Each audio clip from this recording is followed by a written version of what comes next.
Hi, I'm Natasha Jensen, a visual artist and current MA student at the Edinburgh College of Art in Scotland, and today I'm going to be giving a Pecha Kucha talk of an area of research that relates to my artistic practice.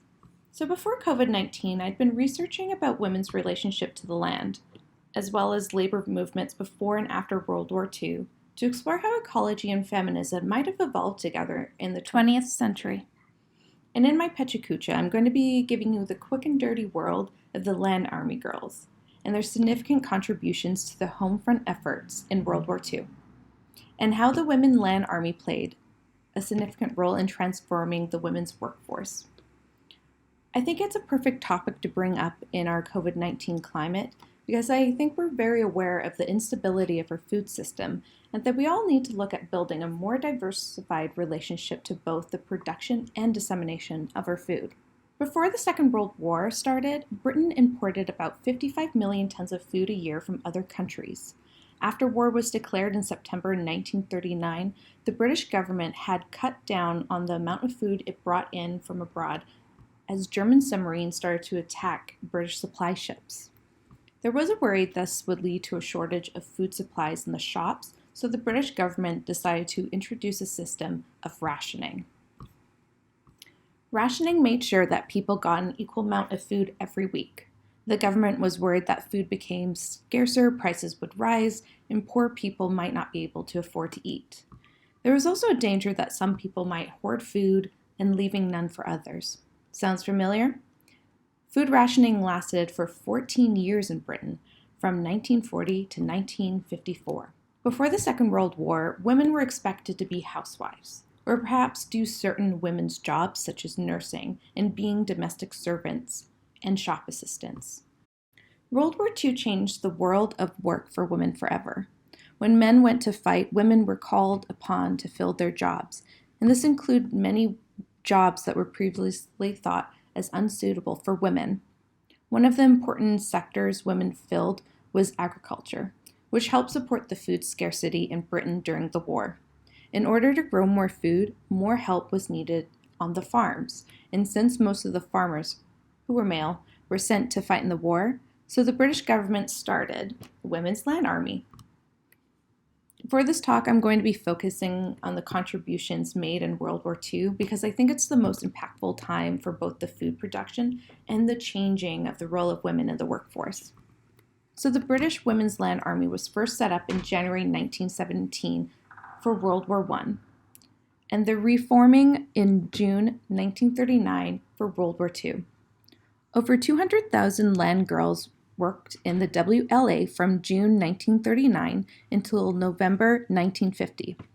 In May 1941, all British women aged between 19 and 40 had to register at the labor exchanges for war works. And at its peak in 1944, the WLA enlisted 80,000 women. 1/3 of the women were recruited from towns and large cities like London, and most of these women had no previous experience in farming. Some were fortunate enough to be sent to agricultural colleges for special training, while others were just thrown into the farms to learn the ropes. The WLA were also taught how to quickly dismantle a tractor in case of an invasion, which I think is kind of funny.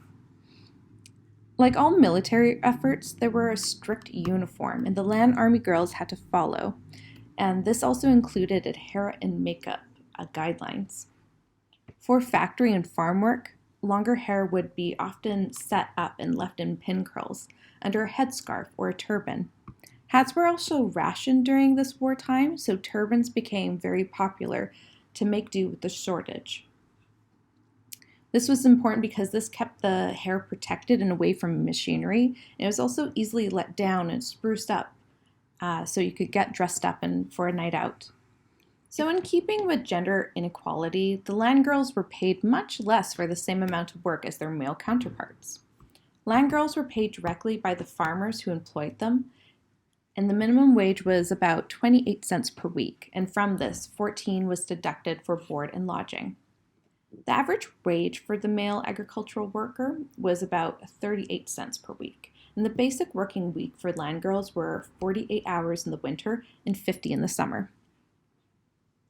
Initially, there were no holidays, paid or unpaid, just a free travel pass after 6 months.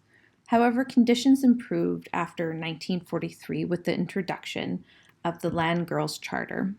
This introduction provided 1 week's holiday per year and raised the minimum wage. So what was important about that is the government also learned from the First World War that it was desirable to set up a separate branch of ministry staffed completely by women to deal with the problems with which arise in connection with the employment of women on the land. I think that's kind of cool. There was also a separate forestry branch of the WLA called the Timber Corps. The Women's Timber Corps was set up in 1942 to help source and prepare wood, which would be needed urgently for trenches, coal mines, pit props, and telephone poles. The work carried out by women in the Timber Corps were known as lumberjills. And these lumberjills work also included selecting and measuring trees suitable for felling, sawing, and lifting timber, and burning brushwood. Around 6,000 women worked in the Timber Corps. So while the majority of land girls were employed on general farm work or timber, until 1943, some were employed in private country houses and maintained extensive kitchen gardens. And one of my favorite things I learned in the Land Army Girl research was the famous botanical gardens at Kew and Surrey also employed land girls. So horticultural industry has always been quite the male-dominated industry. And to be honest, it still quite is. And this was one of the first time that women were able to work at Kew Gardens. In this photo, the women are harvesting chamomile, and it was planted at the special request of the Ministry of Home Security for the use of something that was quick-growing, wiry camouflage for new airfields. I like to think they planted it so everyone would chill out. I truly believe that we have not done enough to tell the incredible stories of the women's roles in World War I and World War II, and that we have a chance to re-examine how we tell stories of the past. I think we need to look at who is telling those stories and who does it serve to tell a certain narrative, or the typical dominant white male narrative of the past.